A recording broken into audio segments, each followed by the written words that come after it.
يا ربي بالمصطفى بلغ مقاصدنا واغفر لنا ما مضى يا واسع الكرم.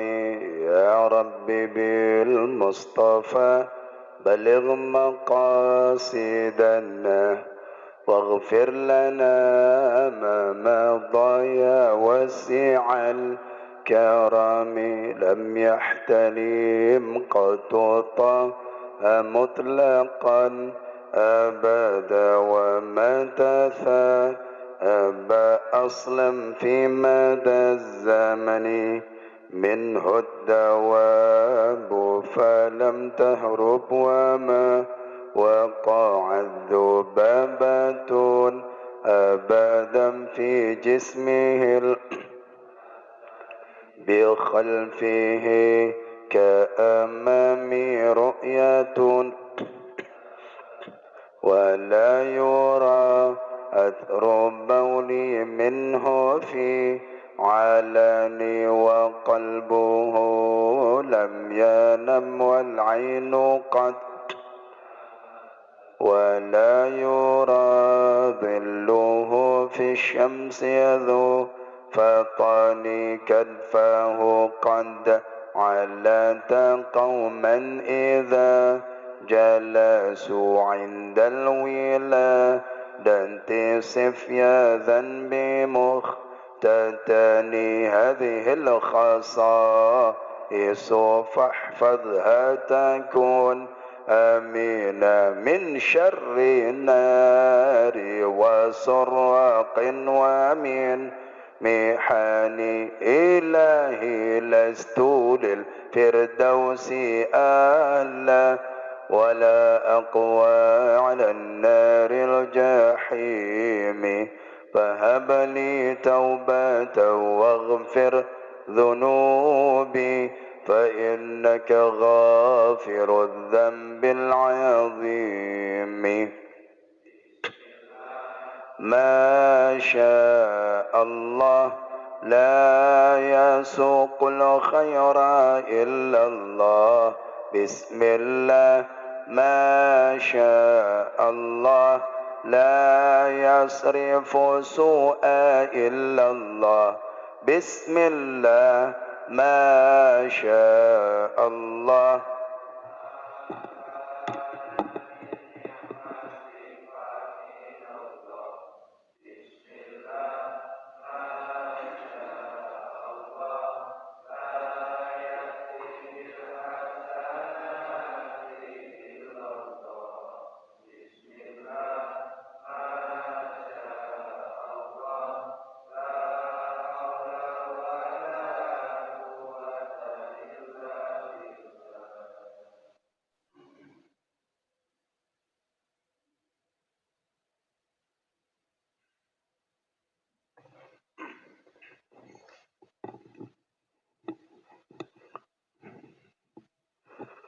السلام عليكم ورحمة الله وبركاته.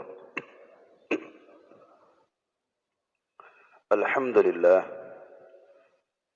لله رب العالمين، والصلاة والسلام على أشرف الأنبياء والمرسلين وعلى آله وصحبه أجمعين. أما بعد، فقال الله تعالى في القرآن الكريم: يا أيها الذين آمنوا اتقوا الله حق تقاته ولا تموتن إلا وأنتم مسلمون. وقال رسول الله صلى الله عليه وسلم: من سلك طريقا يلتمس فيه علما سهل الله طريقا إلى الجنة. Barang siapa yang berupaya keras untuk mendapatkan suatu ilmu, niscaya Allah akan mudahkan langkahnya menuju ke surga. Mudah-mudahan kita termasuk golongan-golongan yang disabdakan Nabi sallallahu alaihi wasallam. Amin ya rabbal alamin. Baik Bapak sekalian yang dimuliakan oleh Allah Subhanahu wa taala, alhamdulillah kita akan masukin kembali kajian kita pada subuh ini, masih membahas apa yang dikatakan oleh Imam Al-Ghazali rahimallahu taala di dalam kitab yang beliau sampaikan dalam Ihya Ulumuddin. Kemudian Syekh Abdul Samad Falambani menyimpulkan isi kitab beliau dari halaman pertama sampai halaman 200, yaitu 241, ya. Disimpulkan oleh beliau mengambil perkataan Imam Al-Ghazali dengan 6 kelakuan daripada manusia itu tidak terlepas. Jadi bila ingin menuju ke akhirat, maka amalan itu berbeda-beda. Ada 6 perkara. Yang pertama itu adalah katanya al-abid, orang yang rajin ibadah, berulang-ulang. Dia gunakan waktunya itu adalah untuk beribadah, untuk menjadi ibadah, amalan ibadah saja. Maka orangnya disebut dengan abid. Yang kedua itu disebut dengan orang alim. Dengan kealimannya maka menyampaikan dia untuk meraih kebahagiaan, kemenangan untuk di akhirat.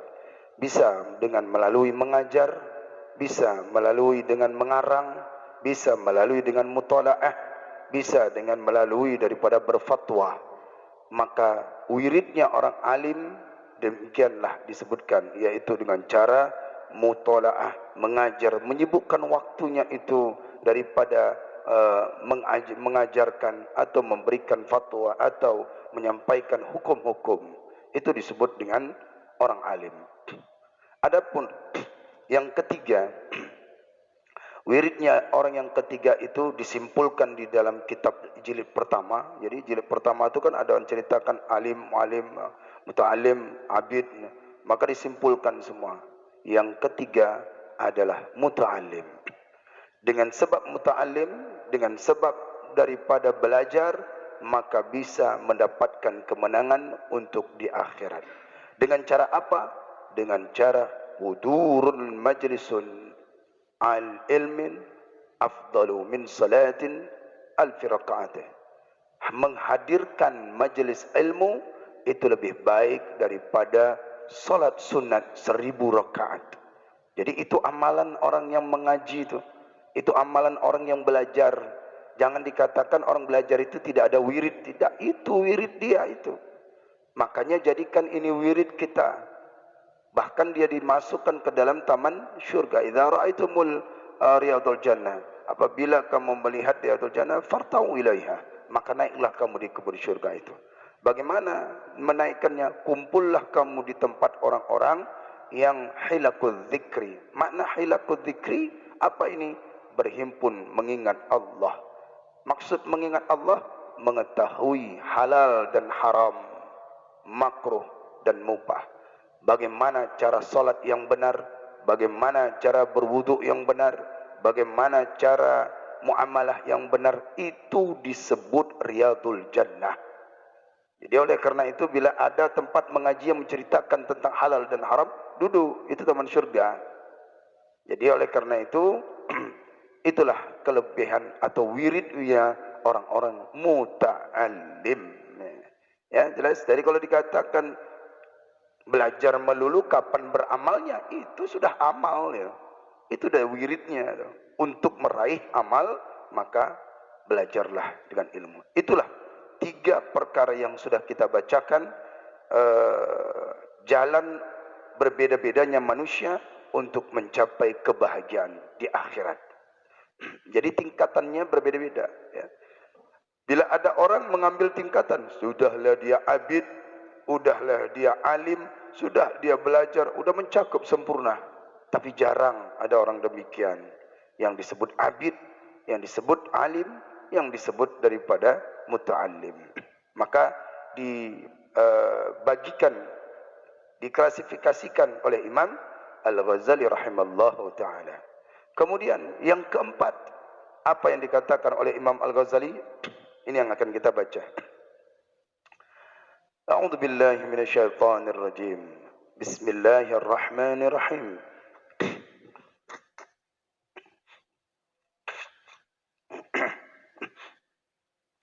Adapun yang keempat, Adapun yang keempat itu, maka orang yang mempunyai usaha yang berkendak kepada usahanya itu bagi belanja anaknya dan istrinya dan segala yang wajib atas nafkahnya, dan tiada harus baginya mensia-siakan orang yang demikian itu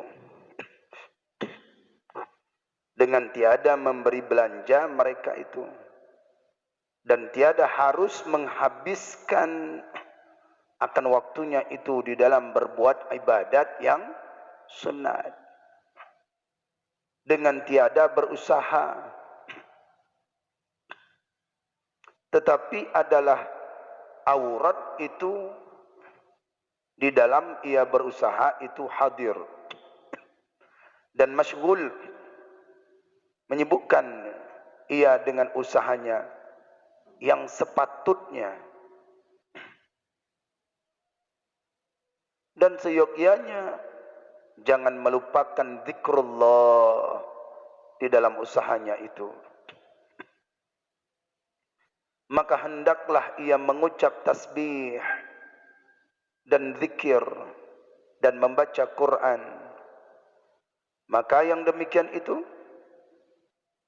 dapat dikerjakan kebajikan di dalam berusaha. Yang keempat, salah satu cara manusia, kelakuan manusia itu untuk bisa mendapatkan kemenangan di akhirat, maka kata Imam Al-Ghazali rahimallahu ta'ala, bahwasannya dengan cara mencari nafkah, ya, dengan mencari nafkah itu seseorang dapatlah ia berkendak usahanya. Jadi dia berusaha untuk mencari usahanya itu dengan mencari uang belanja, baik untuk anaknya, istrinya, dan kepada orang-orang yang wajib dinafkahkan, termasuk orang tua, orang yang ditanggung. Maka dengan cara jalan demikian itu termasuk daripada kategori orang yang mendapatkan kebahagiaan di akhirat. Jadi jangan sampai dia ini mensia-siakan anak dan istrinya. Jangan dia sia-siakan sementara dia sibuk dengan beribadah melulu. Ibadah aja. Dihabiskan waktunya dengan ibadah. Padahal mencari nafkah itu merupakan ibadah.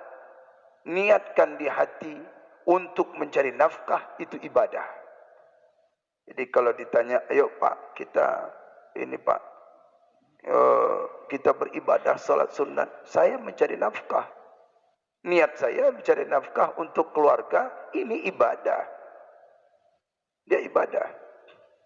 Jadi jangan sampai dia itu menghabiskan waktunya hanya untuk salat sunat, ibadah sunat, sementara dia tidak ada usaha. Usahanya tak ada. Maka ini salah. Padahal mencari nafkah itu adalah daripada wiridnya orang yang mencapai akhirat kebahagiaan. Lebih-lebih lagi seorang yang mencari nafkah yang halal untuk anak dan istrinya dan orang yang ditanggungnya, lebih lagi dia gunakan, dia sibukkan hadir hatinya dengan zikrullah. Sebelum berangkat kerja, dia baca Quran terlebih dahulu. Ini baik. Berangkat kerja, nafkah, baca bismillah, zikir, baca Al-Fatihah, zikir. Dia baca Al-Quran. Dia hadirkan di dalam hatinya. Sambil berkendaraan, dia baca tasbih. Subhanallah, subhanallah, subhanallah, subhanallah. Walaupun dia tidak beribadah, tapi mencari nafkah dibarengkan dengan zikir, maka itu lebih baik. Itu lebih baik. Nah, saya lagi bawa mobil, hidupkan selawat Nabi. hidupkan zikir, mengingatkan kita walaupun daripada mencari nafkah, tetap berzikir, ingat kepada Allah. Karena enggak tahu dalam perjalanan terjadi apa-apa, dia dalam keadaan zikir. Hati hadirkan berzikir kepada Allah walaupun mencari nafkah. Jangan sampai ada orang bercari, aduh saya enggak sempat berzikir. Masa enggak sempat untuk berzikir keadaannya? Ya. Ketika dia berangkat kerja, dia bisa berzikir. Ketika dia pulang kerja, bisa berzikir. Kalau orang yang lidahnya senantiasa berzikir kepada Allah, ingin membasahkan lidahnya, bahkan bisa dia mendapat membaca Quran sambil berjalan. Bisa. Kalau orang yang hafal apalagi kan? Lagi bawa motor dia sambil baca Quran, hafal Quran. Juz ammah aja jadi. Atau dia zikrullah, atau dia baca kulhu, atau baca Al-Fatihah berulang-ulang. Tujuannya apa? Supaya menghadirkan hatinya pada Allah Subhanahu wa taala walaupun dia tidak bisa duduk di majelis-majelis ilmu. Itu kuncinya satu. Walaupun levelnya lebih tinggi orang yang duduk di majelis ilmu. Tapi orang yang berusaha jangan sampai lalai hatinya untuk mengingat Allah. Tujuannya apa? Supaya mendapatkan kebaikan. Innal halala wajibun. Sesungguhnya halal itu wajib untuk dicari bagi seorang keluarga. Tapi ingat, hati kita harus bergantung kepada Allah. Allah, Allah, Allah, Allah, Allah. Hati kita tetap berusaha. Supaya apa? Supaya semakin dekat dengan Allah. Supaya kita mendapatkan kebajikan-kebajikan di dalam mencari usaha. Maka yang demikian itu didapatkan, dikerjakan kebajikan di dalam berusaha, dalam mencari nafkah. Walaupun sedang dagang, tasbih dipegang. Walaupun sedang dagang, sambil menunggu orang belanja, baca Quran. Walaupun dengan dagang, mengulang-ulang kitab, menghafal hadis, baca hadis. Bukan yang enggak sanggup hafal hadis, sanggup, cuman kemauan tak ada. Kalau bekerja kita bisa kita paksakan. Tapi kalau menghafal hadis itu pun sebenarnya bisa kita paksakan. Bukan yang tak mau. Hafalkan hadis arba'in satu, innamal amalu binniyati, innamal amalu binniyati. Satu kali kita ucapkan dapat pahala. Satu kali kita ucapkan dapat pahala. Berarti sudah dua kali mengulang. Itulah amalan kita. Itulah yang mendatangkan keberkahan daripada seseorang yang ingin meraih kemenangan di akhirat. Itu betul-betul. Walaupun dia dalam berdagang, dia berusaha mencari kemenangan untuk di akhirat. Tetap. Nah, ini anjuran kata Imam Al-Ghazali. Wahai orang-orang yang ingin menjalani jalan akhirat. Walaupun kamu seorang pedagang, walaupun kamu seorang pekerja, walaupun kamu seorang pengusaha, walaupun kamu seorang apa saja, dari pejabat, dari seorang profesi dokter, maka hatimu jangan lalai daripada Allah. Berzikirlah. Saat ketika ada pasien, maka ucapkan olehmu Bismillahirrahmanirrahim. Saat kamu membuka warung, dalam toko dagangan, maka bacakan Bismillah, bacakan Al-Fatihah, ingat kepada Allah. Ketika tutup, baca Bismillah, Alhamdulillah, ingat kepada Allah. Bacakan tasbih, Subhanallah wa bihamdi, Subhanallahil azim, Astaghfirullah. InsyaAllah Allah jadikan kebaikan-kebaikan semua. Mana buktinya? Adakah di dalam Quran mengatakan demikian? Ada. Lihat, perhatikan. Firman Allah Ta'ala. Bismillahirrahmanirrahim. Alhamdulillah. Firman Allah apa? Rijalun la tulhihim tijaratu wala bay'un an dzikrillah. Itu firman, itu ayatnya tentang masalah orang dagang. di Quran surat An-Nur, tidak salah. Rijalun la tulhihim tijaratu wala bay'un an dzikrillah.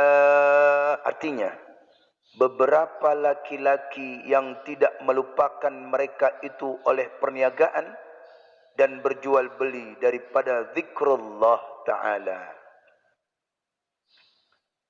Ada seorang pedagang, walaupun dia dalam keadaan berdagang, tapi dia tidak lupa mengingat Allah. Kata Al-Quran, Rijalullahu tulhihim, Rijalullahu tulhihim, Rijalullah tulhihim tijarah. Seorang laki-laki tidak melupakan akan dagangannya. Walaupun dia berdagang, walaupun dia berjual beli, dia tidak melupakan an dzikrillah, mengingat Allah. Ini yang disebut dengan pedagang mencapai kebahagiaan akhirat. Ya. Di kiosnya, di warungnya, di tokonya, itu tidak lupa menyebut Allah. Ada mengingatkan, bisa melalui daripada HP, bisa melalui daripada HP. Jadi mengetuk hati, membiasakan lidahnya. Lama kelamaan nanti dia akan dengar tuh. Lama kelamaan lidahnya, Subhanallah walhamdulillah wala ilaha illallah wallahu akbar. Nah, di HP-nya menyebutkan itu, lama kelamaan sambil melayani orang, dia pun menyebut lidahnya. Terbiasa nanti, terlatih. Ya. La ilaha illallah Muhammadur Rasulullah. La ilaha illallah Muhammadur Rasulullah. Jangan waktu nanti melayani orang berdagang, mulut berzikir, salah. Berapa bu? La ilaha illallah. Ini harganya berapa? Muhammadur Rasulullah. Bukan begitu. Mulut tetap melayani, hati hadir. Saat ketika ada orang belanja, maaf, kembali ibu ada sama saya. Ingat Allah, itu zikir. Ini bukan hak saya. Kalau begini orang belanja, pedagangnya saking salah paham dengan wiridnya, itu orang ayah kami nanti yang pembeli apa berzikir pula ini. Jadi dagang kita kapan ini nih mulainya? Begitu tidak kembalikan uangnya, harganya berapa? Kembalinya berapa? Subhanallah walhamdulillah. Aduh susah ibu nih, terlalu tawaduk dia zikirnya nih. Artinya di hati, di kolbunya tetap berzikir, ingat Allah walaupun dia berdagang. Ya. Terlalu khusyuk pun salah menempati, ya tangan berzikir subhanallah subhanallah. Subhanallah subhanallah subhanallah. Pak, berapa ini Pak? Ambil aja, enggak apa-apa. Subhanallah subhanallah. Itu udah kembaliannya, balik sendiri. Subhanallah subhanallah. Salah juga. Jangan, kita bukan makam aulia. Kita bukan orang, kita berusaha. Ya, berusaha, ada usaha kita. Kalau orang aulia tingkat tinggi memang betul. Beli makanan, belanja ke tempat dia, nah ambil sendiri, kembalikan sendiri, itu adalah laci uangnya. Balik sendiri, pulanglah. Padahal dia sholat aja, dagang dibuka gitu aja, ambil aja. Tidak ada.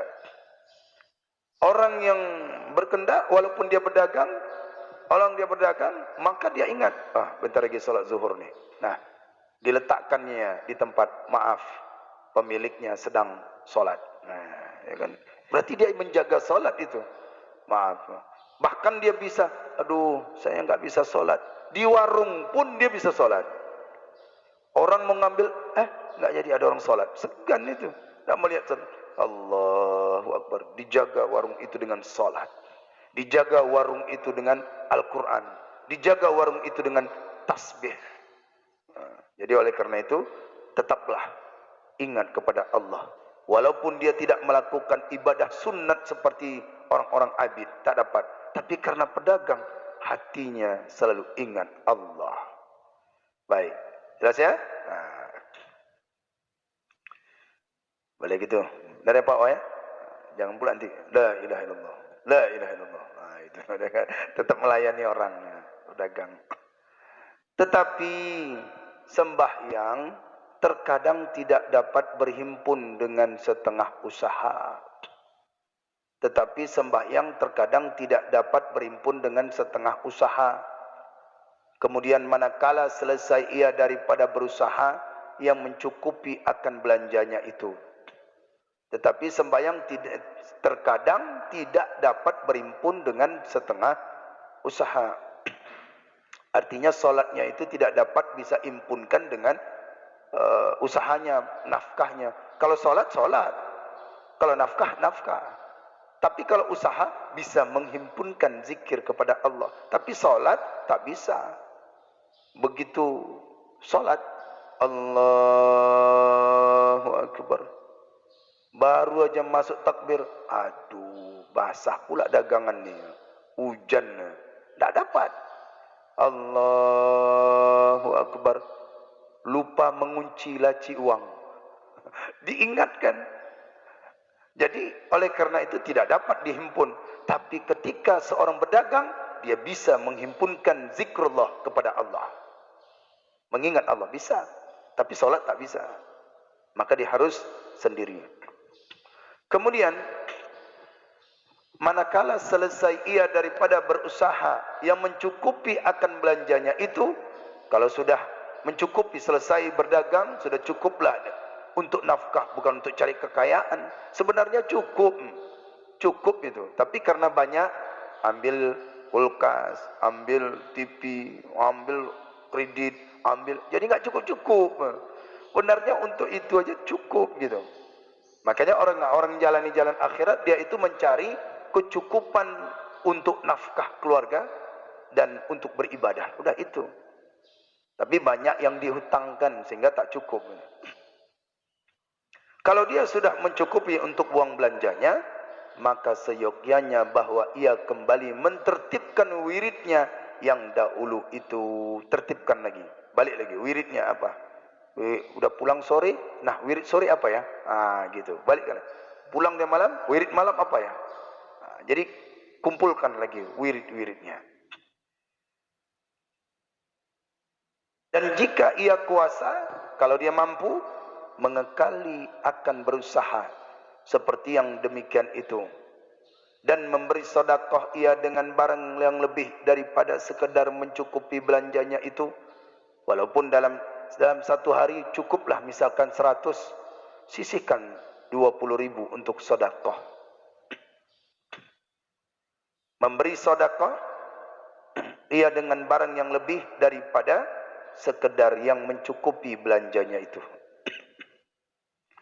Maka yang demikian itu afdal daripada segala wirid yang tersebut itu.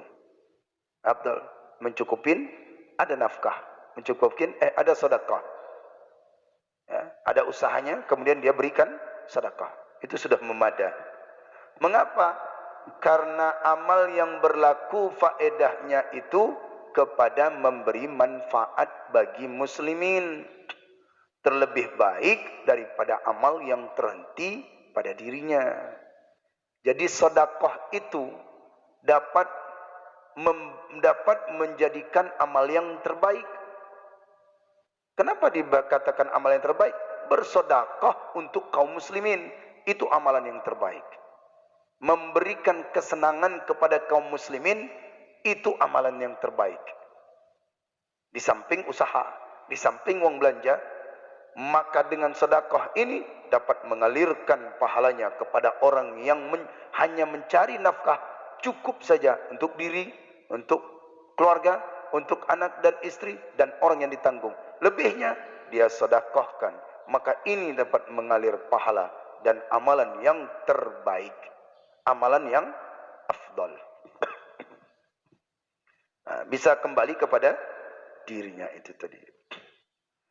Nah, inilah dia, yaitu cara yang keempat. Orang yang menjalani jalan akhirat dengan cara bahagia, yaitu mencari usaha. Jangan putus asa bagi orang-orang yang pekerja, bagi orang yang pedagang, PT tak dapat beribadah. Enaknya dia beribadah ya. Enak dia bisa dapat ibadah melulu zikir, baca Quran enak. Tidak, amalan bapak ibu itu mencari nafkah, ya, mencari nafkah untuk keluarga yang ditanggung, itu wiridnya. Tapi kalau dapat barengkan dengan zikrullah, ya, ingat kepada Allah. Sambil berjalan ingat kepada Allah, zikrullah. Sambil bekerja ingat kepada Allah. Syukur alhamdulillah kita masih bisa mengaji, kemudian pergi bekerja, kemudian pulang bekerja. Itu saja Pak. Kalau tidak mengaji, monoton hidup nih. Kalau tidak diisi dengan hidup, pergi kerja, pulang, kumpul keluarga, pergi kerja, pulang, kumpul, nggak ada apa-apa. Meraih pahala akhirat nggak dapat. Maka itulah kita cari. Dunia ada, akhirat ada. Dunia ada, akhirat ada. Akhirat dapat kita subuh mengaji, kemudian cari dunia. Walaupun cari dunia, usaha, jangan lupa hati kita hadir kepada Allah. Amalkan itu, supaya kita tidak lupa kepada Allah. Itu yang kelima. Yang keenam, itu yang keempat. Yang kelima, apa yang kelima? Maka yaitu orang yang memerintah akan manusia. Nah, ini pemerintah setempat, sultan, orang yang mempunyai tanggung jawab dengan kesultanannya, dengan kepemerintahannya, dengan kepemimpinannya, bisa dapat mereka itu memperoleh kemenangan untuk di akhirat. Bisa. Dengan cara apa? Lihat. Yaitu siapa itu orang yang memerintah manusia, seperti raja, presiden, ya, pokoknya pemerintah lah, orang yang tinggi jabatannya, qadi, tuan qadi, atau orang yang jadi penghulu yang memegang pekerjaan muslimin. Orang yang penghulu ini orang yang berhak memberikan fatwa dan mendirikan hajat segala orang yang Islam dan menyampaikan segala mereka itu atas syariat serta ikhlas karena Allah Ta'ala. Maka yang demikian itu pada haknya afdal daripada mengerjakan wirid yang tersebut itu. Wirid yang mana? Salat sunat, ibadah-ibadah lainnya. Pemerintah, seorang yang punya jabatannya, kemudian dia lindungin kaum muslimin, adil dia, maka itu lebih baik daripada dia wirid lain yang disebutkan. Salat sunat, baca Quran, zikir dia. Karena dia menyelamatkan daripada kepemerintahannya secara hukum syariat. Secara hukum syariat. Jadi menegakkan syariat itu dengan ikhlas bagi mereka yang memperoleh kepemimpinan itu. Dengan sebab kepemimpinannya, maka wasilah untuk meraih kebahagiaan akhirat. Maka adalah rugi orang yang sudah mendapatkan jabatan kepemimpinan itu, tapi dia tidak bisa dapat ingat kepada Allah, tidak bisa dapat dia dekat dengan Allah. Ini jaga. Bila diberikan kepemimpinan, tingkatkan ibadahnya lagi, tingkatkan perhatiannya lagi kepada umat. Maka adalah hak mereka itu pada siang hari menyampaikan pekerjaan, yang menyampaikan hajat orang muslimin itu. Apa kekurangan kaum muslimin? Apa kekurangan mereka? Apa kekurangan masyarakat? Apakah ada yang bisa dibantu? Itu amalan yang terbaik bagi seorang pemerintah. Disimpunkan berbuat ibadah yang fardu jua. Ya, selain daripada salat fardu ya. Misal, ada seorang pejabat, ada seorang pemimpin, dia salat fardu. Kemudian ada orang minta tolong kepadanya untuk menyelesaikan perkara-perkara hal keadaan masyarakat, ya, umat. Maka ketika itu dia sedang, setelah salat fardu dia salat sunat, salat baca Quran. Datang ketika orang bertanya, maaf Pak, maaf Bu, saya sedang beramal, saya sedang baca Quran. Itu bukan, tidak boleh. Dia seorang pemimpin, hanya mengerjakan untuk daripada kepemimpinannya, maka dahulukan muslimin daripada salat sunatnya. Kecuali salat fardu, itu nggak bisa ditinggalkan memang. Tapi ketika ada orang beribadah, baca Quran, tinggalkan itu. Karena dia telah dipimpin, karena dia telah dipilih oleh Allah menjadi pemimpin umat. Jelas ya? Jadi umat yang terlebih didahulukan bila ada sesuatu peristiwa, ada ini. Karena dia pemimpin. Kalau dia itu rajin ibadah, tinggalkan ibadah sunnatnya. Maka dahulukan. Dengan cara ini, maka bisa mendapatkan jalan akhirat yang bahagia nanti. Nah, dan adalah pada malam hari itu, ia mendirikan segala wirid yang tersebut dahulu itu. Nah, kalau malam hari, itu baru kerjakanlah wirid. Wirid-wirid amalan-amalan apa saja. Seperti yang dikerjakan yang demikian itu oleh Sayyidina Umar bin Khattab radhiyallahu anhu pada ketika ia jadi khalifah Rasulullah sallallahu alaihi wasallam di dalam negeri Madinah.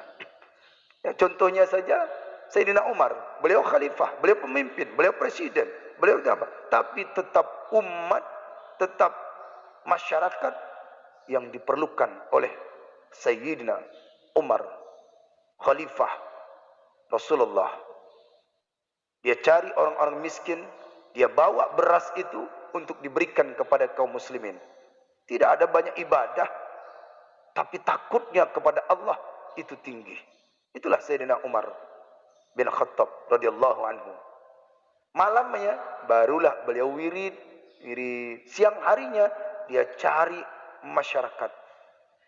Dia lihat masyarakat apa kekurangan, apa hajat mereka. Adakah yang tidak sampai saat ini mereka itu tidak makan? Adakah mereka itu yang tidak sampai ibadah? Itu diperhatikan. Yang memperhatikan itu adalah pemerintah. Yang memperhatikan itu adalah pemimpin. Misal, pemimpin dalam keluarga. Ayah. Karena Allah telah pilih dia menjadi pemimpin, perhatikan rakyatnya. Apa perhatikan rakyat? Perhatikan anak istrinya. Adakah dia salat? Adakah dia makan? Adakah dia minum? Adakah dia baca Quran? Diperhatikan. Itu contoh. Jadi yang mengajak itu, yang memperhatikan itu adalah pemimpin. Nah, kalau misalnya si fulan mana, kok nggak ada dia? Nah, nanti saya datangkan dia. Sebagai pemimpin datang ini. Bapak kenapa nggak ngaji? Bapak kenapa enggak apa? Enggak ke masjid? Ada apa masalahnya? Aduh, saya sebenarnya mau ngaji, tapi keluarga saya dalam keadaan ini. Apa yang bisa kami bantu? Apa yang bisa saya bantu? Itu pemimpin. Seperti Sayyidina Umar bin Khattab radhiyallahu anhu. Itu tugasnya pemimpin. Sampai mereka mendalami ilmu pun, itu pemimpin yang punya tugas. Ya, Tuan Qadi Kemenak, ya, Tuan Qadi Kemenak itu, kemudian di bawahnya sampai KUA, sampai RT, sampai RW, itu memperhatikan rakyatnya bagaimana mereka itu bisa ngaji. Itu perlu. Jadi bukan ustaz. Ustaz itu cuma menyampaikan dakwah. Ayo mari kita. Yang punya peran itu, Pak, malam ini di Masjid Al-Hijrah ada ngaji. Tolong pergi ke sana. Ayo kita ramaikan. Nanti saya di akhirat akan ditanya. Saya akan ditanya nanti di akhirat kepemimpinanmu. Bukan hanya satu keluarga saya, tapi semuanya ini saya akan ditanya. Adakah mereka itu diajak untuk ngaji? Kalau sudah diajak tapi tak datang, lepaslah tanggung jawab. Nah, itu sebagai pemimpin. Begitu juga dalam kepala rumah tangga. Ketika dia dalam rumah tangga, suruh perintahkan mereka salat, perintahkan mereka itu mengaji. Soal nanti datang, lain ceritanya, itu urusan dengan Allah. Nah, jadi oleh karena itu, bila dia pemimpin yang demikian, maka berarti mendapatkan kebahagiaan dunia dan akhirat. Bila tidak mampu dia, undang ustaz, ajari rakyat, ajari masyarakat tentang hukum, iman, takwa. Ajari. Datangin ustaz. Banyak ustaz-ustaz yang bisa kok. Ustaz-ustaz kan banyak yang bermobil-mobil sekarang. Banyak yang kaya sekarang. Datangin aja. Beda dengan ustaz dulu. Beda dengan kiai yang karomahnya tinggi. Mereka itu datang dengan naik sepeda. Malu kita dengan ulama-ulama dahulu. Mereka itu kadang jalan kaki berdakwah. Mereka itu dengan cara biasa sederhana. Sekarang kan banyak. Tinggal WA. Ustaz, ini ya. Ayo Ustaz, ntar lagi nanti ada ceramah tempat kami. Alangkah baiknya. Walaupun ada WA-nya. Datangin. Mendatangin ulama pahala. Datangin. Silaturahmi. Silaturahmi. InsyaAllah nanti malam ada pengajian. InsyaAllah. Ada hikmah bila kita datang. Kadang-kadang ada solusi dapat. Kalau di HP, di WA nggak dapat. Cuman informasi Ustaz itu nggak mungkin tidak menolak. Cuman keutamaan kita mendatangin mereka lebih baik. Akrimul ulama. Muliakan oleh muliakan ulama. Itu mendapatkan kita kebahagiaan. Jadi oleh karena itu, ketika seorang yang mendapat jadi pemimpin, kita ini jadi pemimpin, untuk diri pun jadi pemimpin. Kullukum ra'in wa kullukum mas'ulin an ra'yati. Setiap dirimu itu adalah pemimpin dan akan diminta pertanggungjawaban. Nah sekarang diri kita kemana diarahkan? Jadi pemimpin kita. Kemana arah kita? Apakah di situ aja hidup selama kita berumah tangga atau sebelum berumah tangga? Itu aja mencari uang, mencari nafkah, mencari kekayaan gitu. Tapi tidak diisi dengan ibadah. Tidak diisi dengan baca Quran, tidak diisi dengan mengaji, tidak diisi bertanya tentang agama. Sia-sialah hidup. Jadi, mari bagi seorang yang jadi pemimpin, baik dirinya, pemimpin keluarganya, pemimpin masyarakat, pemimpin umat, sampaikan, ajak mereka untuk mengingat Allah. Maka bila demikian pemimpin, dia termasuk adalah orang-orang yang mendapatkan kesuksesan, baik itu di dunia maupun kesuksesan untuk di akhirat. Contohnya adalah sahabat Nabi Sayyidina Umar bin Khattab radhiyallahu anhu sebagai khalifah yang kedua setelah Abu Bakar As-Siddiq radhiyallahu anhu. Demikian insyaallah kita akan lanjutkan kembali, yaitu kelakuan manusia yang keenam dalam mencapai kebahagiaan dunia dan akhirat. Kita akan lanjutkan yaitu hari Ahad ya, subuh kita alihkan. Ini yang terakhir. Sekaligus kita khatamkan kitab Sirrus Salikin jilid yang pertama ini. InsyaAllah. Alhamdulillah. Wallahu a'lam bissawab. A'udzu billahi minasyaitonir rajim. Bismillahirrahmanirrahim. Alhamdulillahi rabbil alamin. Hamdan yuwafi ni'amahu wa yukafi mazidah. يا ربنا لك الحمد كما ينبغي لجلال وجهك الكريم وعظيم سلطانك. اللهم صل وسلم وبارك على سيدنا محمد يا ذا الجلال والإكرام. وصل وسلم عن سادتنا وصحاب رسول الله أجمعين. اللهم أحسن عاقبتنا في الأمور كلها وأجرنا من خزي الدنيا وعذاب الآخرة. اللهم إنا نسألك رضاك والجنة ونعوذ بك من سخطك والنار. اللهم إنك عفو كريم حليم تحب العفو عنا يا الله يا كريم. اللهم اختم لنا يا الله بحسن الخاتمة ولا تختم علينا يا الله بسوء الخاتمة. اللهم اجعل توبتنا توبة مقبولة ولا تجعل توبتنا توبة مردودة. اللهم اجعل آخر كلامنا عند انتهاء أجلنا من الدنيا قولا لا إله إلا الله ومحمد رسول الله. اللهم اغفر لنا ذنوبنا ولوالدينا وارحمهما كما ربيانا صغيرا ولشيخنا ولمشايخنا ولجدنا ولجدتنا ولأجدادنا ولجميع المسلمين والمسلمات والمؤمنين والمؤمنات الأحياء منهم والأموات برحمتك يا أرحم الراحمين. ربنا آتنا في الدنيا حسنة وفي الآخرة حسنة وقنا عذاب النار. وصلى الله وسلم على سيدنا محمد وعلى آله وصحبه أجمعين. سبحان ربك رب العزة عما يصفون وسلام على المرسلين والحمد لله رب العالمين. الفاتحة. أعوذ بالله من الشيطان الرجيم. بسم الله الرحمن الرحيم. الحمد لله رب العالمين الرحمن الرحيم مالك يوم الدين. إياك نعبد وإياك نستعين. اهدنا الصراط المستقيم صراط الذين أنعمت عليهم غير المغضوب عليهم ولا الضالين رب اغفر لي ولوالدي وللمؤمنين آمين صلى الله على محمد صلى الله عليه وسلم صلى الله على محمد صلى الله عليه وسلم صلى الله على محمد صلى الله عليه وسلم صلى الله على محمد يا ربي صل وسلم وبارك عليه. Demikian kajian ini, semoga ada manfaatnya. Ya, mudah-mudahan kita dapat mengkhatamkannya, yaitu besok hari. Ya, ini agak lebih sedikit waktunya besok, insyaAllah sampai jam 7.